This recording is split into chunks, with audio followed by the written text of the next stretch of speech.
Welcome to The Growth Equation. This isn't your typical business podcast. We're keeping it real about the challenges of scaling up, period. I'm Tristan Wright and I've been there. I've built and scaled my own business. I've sold it. I've learned a ton along the way. Now I'm bringing you the no BS stories of founders who are in the trenches right now, navigating that messy middle. We're talking advertising, marketing, design, creative, branding, the whole 9 yards. Doesn't matter if you're a solopreneur or running a team of 100. Everyone's got a secret sauce. That thing that makes them different, better. We're going to uncover it. So grab a coffee and let's get real.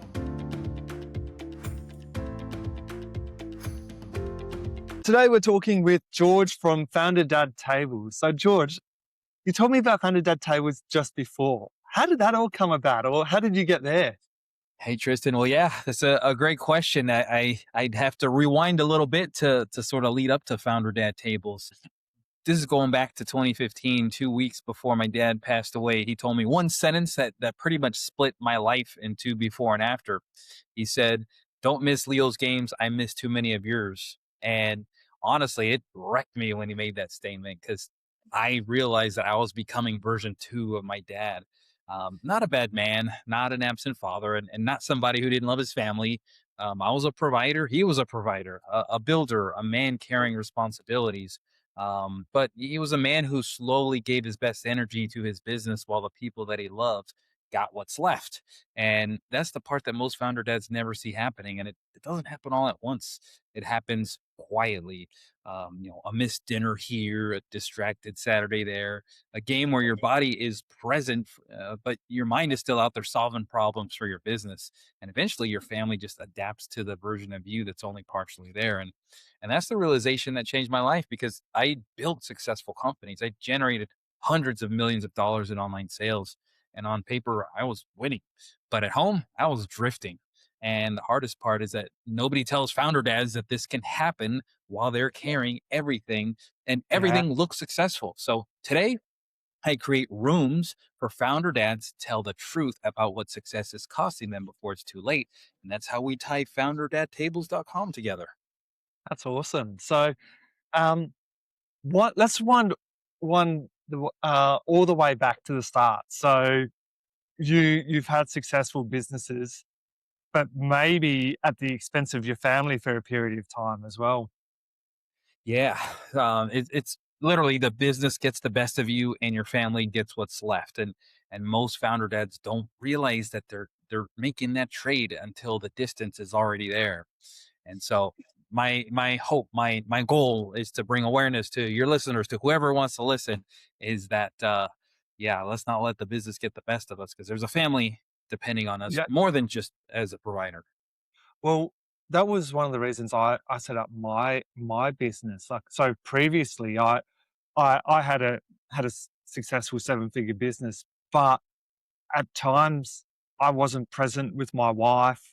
In the evening, I was working long hours. I wasn't there in the evenings. I was checking my phone. And what for? Like, all of that ended up dissolving. We ended up divorcing. The business was multi-six figures in debt. And I had to rebuild from all of that. And part of it because I wasn't present. Yeah, no, that's true. And the real problem that from my perspective is like most founder dads, they think that they have a time problem, but really they don't. It's a dependency problem. It's that the business still runs through them. Talking about every decision, every approval, every emergency, every hard conversation, every fire. So when the business grows, the pressure grows right alongside of all that. And what nobody talks about is that the pressure follows you home. It doesn't just stay in the office or in the home office. And your family feels the emotional residue of a business that still depends on you too much. And eventually the people that you love, they stop competing. They stop competing with the business for your attention and they just stop asking. Yeah. Like, you'll come home and you're thinking about business, but then you snap at your kid. So, and that's what we don't want. So, no, that is, and like the business doesn't take your family all at once. It's what makes it dangerous is that it happens in little moments. like your phone is on the dinner table, but your mind is somewhere else. Or say, you're trying to enjoy a game, or your wife, she's repeating herself because she knows that you weren't listening for the first time. Don't ask me how I know that. Um, or your kids learning not to interrupt because they can already feel your stress. And one day you just realize that your family learned how to live around your absence, it's not because they wanted to, it's because you trained them to. And that's the Mm. drift that most founder dads, they never see it coming. Yeah, and it's unfortunately it's a sad reality. If we get stuck in the weeds and we get stuck doing it and don't take time to step back and realize what we're actually doing. Yeah. Yeah. No, that's true. And so, again, I just want to bring awareness to founder dads because, yeah, our family needs us. And, Yep, my thing is like, you can always go out there and make more money, but you can never redo a childhood. And the same goes, with your spouse. If you want to spend time, that time never comes back. And so, yeah, it's all about cherishing what's in front of us right now. that's it, being present. I've got a saying on my wall. It says happiness isn't the destination; it's a whole freaking journey. Yeah, yeah, it is. It's continuous, and I think to feel happy, sometimes we have to feel the other emotions, so we know what happiness feels like. Even though we like to pretend we want to be happy all the time, and I mean, you ask anybody, yes, they want to be happy all the time, but I feel like there's a reason why we have other experiences too, so we know what happiness feels like. So, absolutely, there's two sides to that. I want to go back. So, your first business. How did you get into business? What was it? Yeah, so this is rewinding quite a bit. This is back in the mid 90s when dinosaurs used to roam the earth. I started my first business at 17 in high school. And yeah, it was online supplements. Obviously, the internet was very different in 1995 than it is in 2026. But yeah, it's online marketing, and it's what I've been doing pretty much for 30 years. And it's only until the last year that I've pivoted in this direction. But yeah, I grew my business to the point where I just wanted to burn the whole thing down.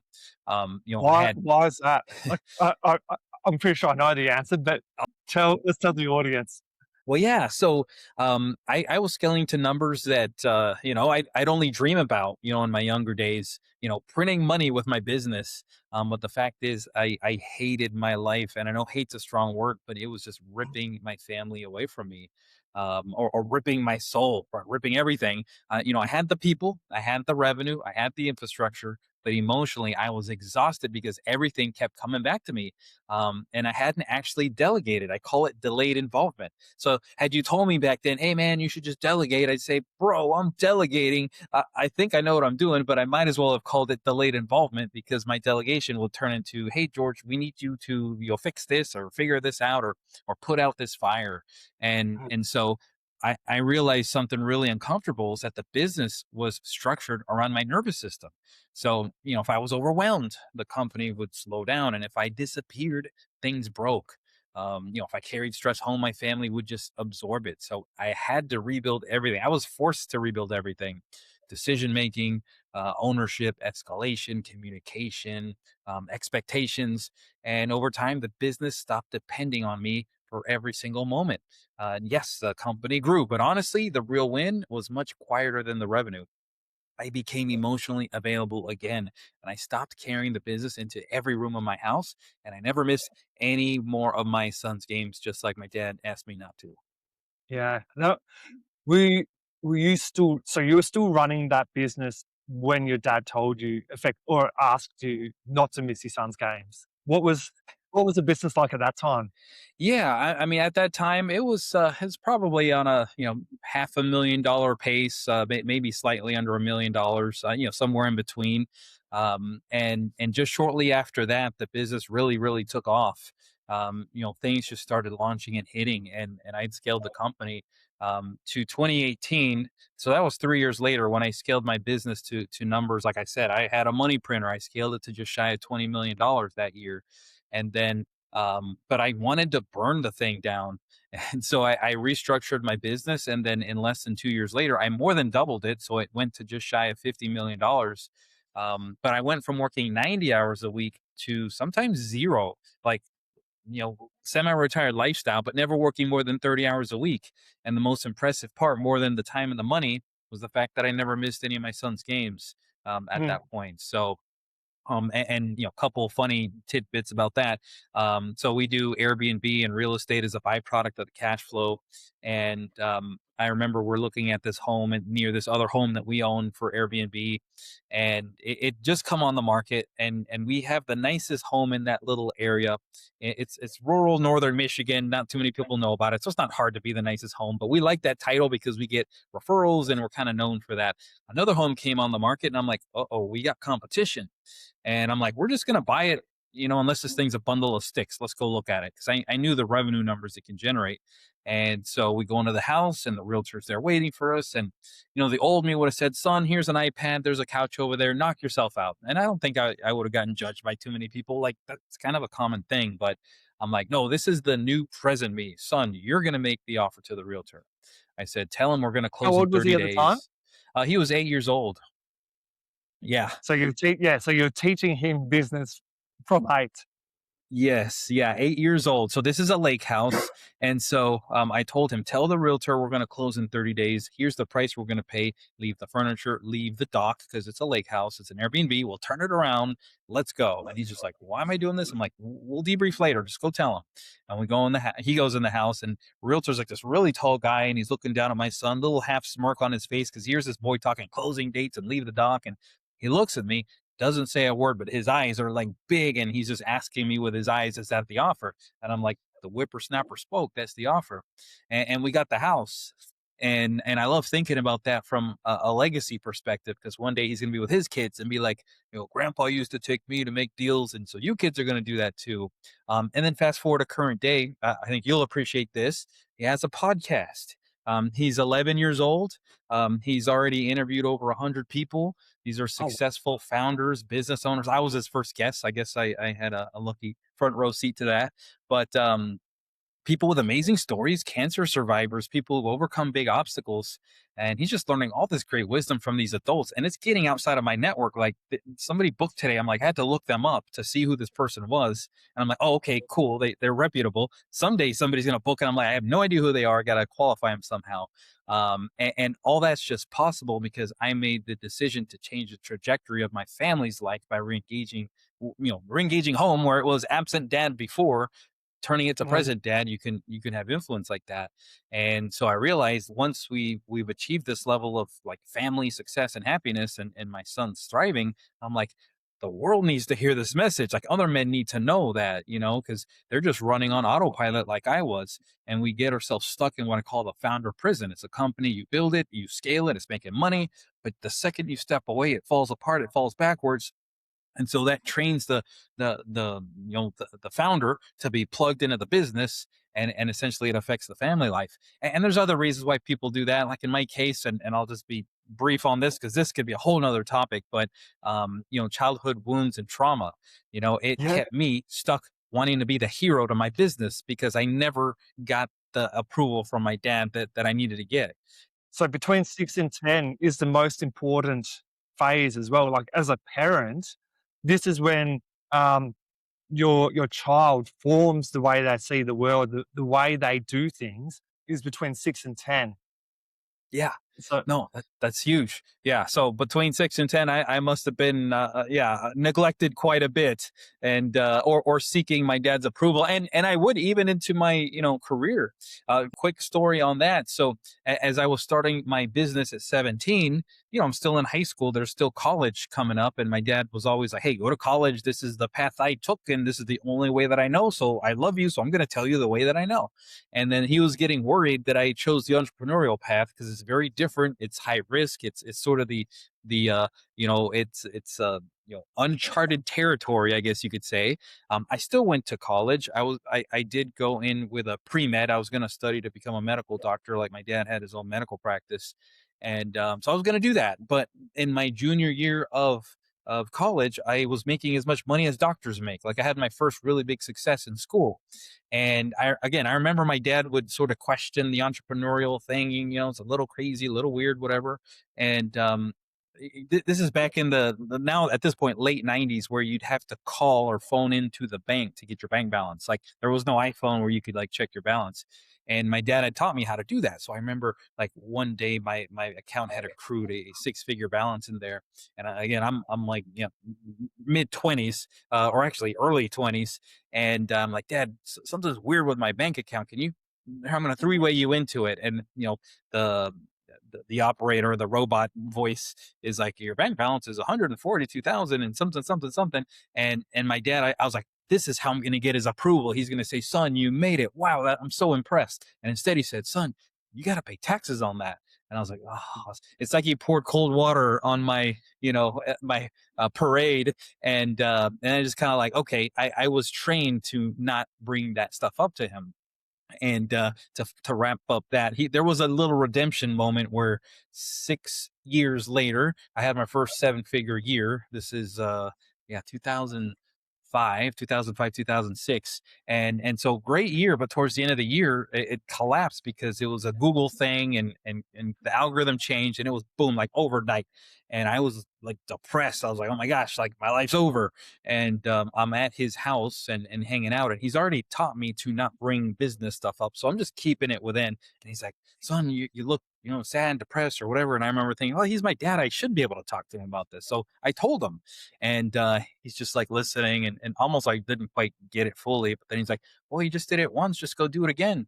So what do you want to eat for dinner? He just flippantly said that. And I'm like, do you realize what you just said? And I felt like he strapped a backpack on me, and he shifted to the so mood. important what he said, Yeah. because so many business owners get stuck in their own head when there's a failure, and they're like, oh, woe me kind of thing, and they feel stuck.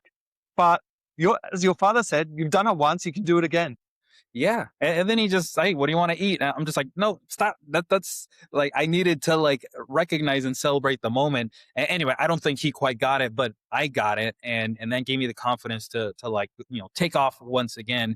But even then, like that's a nice moment to sort of, all that seeking approval, but there's still a lot of history there that, sort of went the path that it went. And so I continue to seek approval in places where it's easy. So for example, our businesses, we have a P&L, profit and loss. We can see when we're making money. We can see when we're not. There's a scoreboard. We can turn up the intensity as needed. At home, there's no P&L at home. You almost have to like tune in and sort of get a feel for how things are. And sometimes, and I'll speak for myself, as a man, it's like it's easier to go where the scoreboard is obvious. And so I'm going to go where I get approval, which are the people that I pay. So they're sort of paid to like me, but I pay them, I give them a task. They don't understand it. They ask me for help. I finish it. They thank me. I feel good. It's a little crazy though, because I'm paying them and I'm finishing them to do their work, but I feel good. And it's just this crazy cycle that was repeating for way too long. There's a family over here that's paying for that. And I'm just bouncing back and forth between these two worlds, seeking validation. Anyway, yeah, it could go a lot deeper on that, but that's a whole nother topic. I want to ask, when did you realize that you need to live life on your own goal plans and stop seeking approval from others, or stop living based off what you think others expect of you? Yeah, that's a good question. I feel like I became aware of that. Maybe it was around 2018, I would say. And even though you become aware of it, doesn't mean that you naturally stop doing it. It Mm. just help you can recognize when you're doing it, and then like calmly pivot from it, or recognize, okay, I'm doing it again. Let's not do that. And sometimes it takes longer, than others to like make that awareness, acknowledgement, and change. But yeah, when one realizes that the other person doesn't really care about them as much as they think they do, I feel like that's I don't know. For me, that was something very like satisfying to know. It's like, yeah, they don't really care whether I'm doing amazing or I'm doing bad. It's like doesn't matter. Like they might be impressed for 2 seconds and off they go with their life, or they might be sympathetic for 2 seconds and off they go with their life. But it's not that long of a time that they care either way. So why do we dwell so long on what other people care and other people's opinions? So to me, that was like freeing to recognize that. Yeah, awesome. We've got lots of listeners listening thinking, yeah, sure, this guy's achieved all of this. Maybe he's not normal. What, like, how am I supposed to do this? Uh, there's going to be a gap between we'll call it the layperson, and not many people can say they've had a business turning over $50 million in revenue. Mhm. So they might naturally switch off thinking, oh, this is too hard. But this can apply to people that are running a $2 million business or $500,000 business, or just getting into business as well. Absolutely. It applies at any level. Of course, every level is going to have different set of challenges, and you have to make sure your business can match the level of the revenue that your business is at. Like, for example, for me, in 2017, I was scaling towards $20 million with an infrastructure that was a $5 million company. So you just got to make sure that your growth, your infrastructure can match your growth. But I have this saying, and it really applies to whether you plan to start your business tomorrow or you've been in it all your life, is you're scaling one of two things. You're either scaling freedom or you're scaling chaos. And so, if you're starting day one, you're a solo entrepreneur. Put the systems in place so that as you bring on more people, you can grow and scale freedom, as I call it, versus scaling chaos. And it's just like, oh, let's just throw them over here, and just it's crazy, and it's just going to continue to get crazier if you don't have systems in place starting early.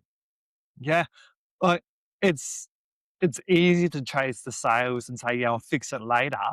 Uh, but later often never comes. So, and we're taught to, we're good at a service and we need to bring sales in, but we don't necessarily know every other facet of business and life and how to manage it. Yeah, no, that's so true. And yeah, on the topic of later, that reminds me of something that I commonly say, especially to like busy founder dads, is they'll say something like, "Oh, I'll make it up to them later," make it up to the family or the kids later. And I'm like, you don't even know if they're gonna like you later on. Like, hopefully they do, but you don't know. There's no guarantee. Like in my journey over the last year, I've met a lot of just successful, high net worth individuals, sort of close to the tail end of their career. They've got all the money that the world would ever want anyone to have, successful business, and they're like ready to like kind of slow down, re-engage with the family, and then hand the business over to one of the kids. And the most common thing I've seen is the kids are like, I don't want any of that. Like, that's what kept us, that was in the way of us having a relationship. And those, the children, the adult children usually, have already developed lives of their own, and they're like, now the old man wants to come back in my life. Where were you like the first 30 years of my life, or however long it Mhm. was? And so, that's another thing, is that a lot of founders will tell themselves, is I'll make it up to them later. And it's like, you don't know that if they're gonna like you later on. That can't They're There's going to no have their guarantee. own family later on. Yeah. So, and they're going to be focusing on their family. So, I think it's, by the time your child is 80, 18, you've spent 90% of the time that you're ever going to spend with them by 18. I'm not sure the exact stats, but after 18, you're only seeing them 10% more of the time of your total allocation. That is such a Yeah, it's a strong and powerful statement, and yeah, that I totally resonate with that. My agency is called 18 Summers because 18 summers is all we get with our children, and most people, when they realize that they've got like way less than 18 summers, they're like, oh my gosh, I got four, or I got one, or I'm out of summers. And there's things that people can do to restore the relationship with adult children, but Yeah. yeah, those years fly by so fast. And then when you consider the summers, because that's when the kids are usually home from school, and yeah, it's just so little time, when you add it all up. Yeah, yeah, we need to yes, we need to be making money, but we also need to realize that that's not the be all and end all. So, One thing I commonly say is that nobody ever says towards the end of their life, "I'm so glad I missed your game for that client meeting," but it's something that, you know, that I've done a lot of times on autopilot, not recognizing it. Because I guarantee you, at the end of one's life, nobody's going to remember the name of that client, but they'll remember whether or not they made an effort to go to the games, the events, the moments that matter to their family. totally, like, it's the experiences. It's the experiences that you have with it, not the money that you give with them. So, Yeah, nobody's gonna say, "Oh, my funeral. Oh, George's 2026 PNL. Take a look at that." It's that's one thing I know they're not gonna say. Yeah, exactly, exactly. Okay, we've spoken high level, big picture, best practice kind of thing. Um, how do we actually make change? Absolutely. So my what I did to change my life to go from founder prisoner to like pure freedom is I had to take a look at everything that I was doing. I had to take an inventory. And there's a more formal process, but keeping it high level, you got to see everything that you're doing over a 2 week period because you have to have a long enough snapshot for it to be actually things that you do on a consistent basis. And then you got to give yourself $1 per hour value. In my case, I'm worth anywhere from $1,000 to $10,000 per hour USD, and that's the filter that I run everything through. So when I did this, I was working 90 hours a week, and I took everything that I was doing, ran it through the filter, and I realized that 50 of those 90 hours were on tasks that I could have paid somebody $50 USD or less.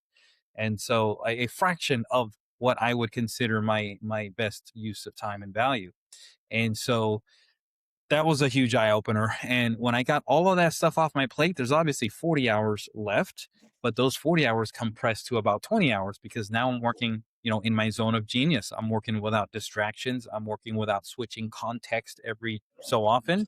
They say it's an average of 23 minutes. There's a study. I need to find it to properly reference it, but it takes 23 minutes to get back to what you were doing when you get interrupted on something else. And imagine if you get interrupted 4, 5, 6 times, that's hours of productivity killed.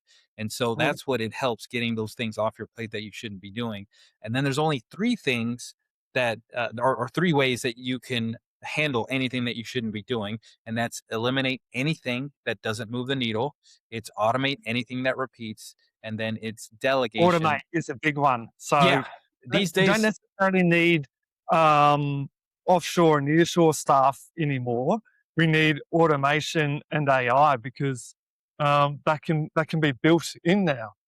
absolutely. Yeah. And I love using AI with the people that I have. And so, but of course it reduces your overhead overall. And then you just have Yeah. a two or three, like in my case, my infrastructure could be two or three key people that know how to use AI very well. So two or three people mimicking a team of what 5 years ago would have been of 10 or 12 people. Mm. That's kind of where we're at right now, which is awesome. And these people are very smart, intelligent, offshore people. So the hourly rate is very reasonable. And really it's just somebody that knows how to use AI very well. It's not some extremely well trained university person that's got degrees. It's just somebody that knows how to use AI very well. And so yeah, those, like I said earlier, those are the only three things you could do with any task that you shouldn't do. And I call that the time liberation trifecta. Yeah. And what's on the And it's other. not necessarily a new concept either. It's just people don't apply it or don't think about it. Absolutely, yeah. So, I mean, I did this well before the AI revolution that we're under. So, yeah, I mean, it's just now easier today because we didn't have all those AIs and automations. But one of the ways that it's made it easier is the SOPs and documentation. I mean, first, if you have no idea how to do it, you just tell AI, here's my process, make me an SOP, and you'll have something. Whereas years ago, it wasn't quite like that. But what I like to do is any task that I know that I shouldn't be doing, I'll first create like a Loom video or screen recording video. And usually there's a software that will take the transcript of that. So I'll take the transcript, I'll put it in ChatGPT or Claude or your favorite, AI, and I'll say, make a beautiful SOP out of this. And it's just very nice. It would have taken days or weeks in the old days, but it takes 30 seconds now, and you put Mm. it up there. You just recorded it. AI is not 100%. Read it and make sure that you fix the 2% that it's off. And then you give it to the person you're delegating to. And then you say, look, I got 10 minutes or however long you want to allocate. Watch this. And I'm sitting here if you have any questions so that we'll get clear on this. And then you Yep. go back and forth, get clear, thumbs up, good. I should never see this again. Like it is yours. You own this thing. Unless we change like a vendor or provider or something, but like day to day, this is yours. and there is a structured way they can approach you if they have questions, because you don't want to just be like, never talk to me again. That's not good leadership either. You want to be like, hey, we're going to meet at a cadence of, it could be once a week, once every other month, like just figure out a cadence that works for you. And that's when you bring a structured, non-urgent question about the process. And then if it's urgent, there's another process for that too, where tell me what you've tried, tell me what you think, and get, and 9 out of 10 times in that process, they'll figure out the answer themselves. Yeah, because they're able to walk through it with you. So, one upgrade on what you just said. There's an AI app now called Scribe that will actually take screen recordings and screenshots of every single step. So it'll do one step better than ChatGPT and Claude as well. So there's an app for everything now. Yes, absolutely. Yeah, anything we say now, check like 10 days later, it'll be something else. Yeah, because it'll be updated, because AI is moving so fast today. It's insane how good it's getting. Yeah. George, we've had an awesome chat, and we could probably talk for hours more, but I do like to keep these to half an hour or so, because average transit time and focus time and attention span. So what's one last piece of advice that you could give a business owner? Yeah. So I go to my kind of my standard of, you can always make more money, but you can never redo a childhood. That would be sort of my big, like, overall. And then I would also just remind them that the business gets the best of you and your family gets what's left. That's sort of like the autopilot position. And let's like not do that. And we discussed quite a bit on how not to do that. And so, sometimes the breakthrough is not another strategy. It's just sort of telling the truth and admitting, where things are at, and making the change like I did. And so, yeah. Awesome. And best way to contact you if people want to reach out? Yeah. So I say, if any part of this resonated with you, especially the part of, like, feeling like, successful on paper, but quietly drifting at home, come sit at the table. Go to founderdadtables.com. You could see links to all my stuff there, my socials, and how to get a hold of me. So yeah, or you could just reach out directly, but you don't have to keep carrying this alone. Come join the table. Awesome. Thank you very much for your time. That's a wrap. Thanks for tuning into The Growth Equation. If you've enjoyed the show, hit that subscribe button and leave a review.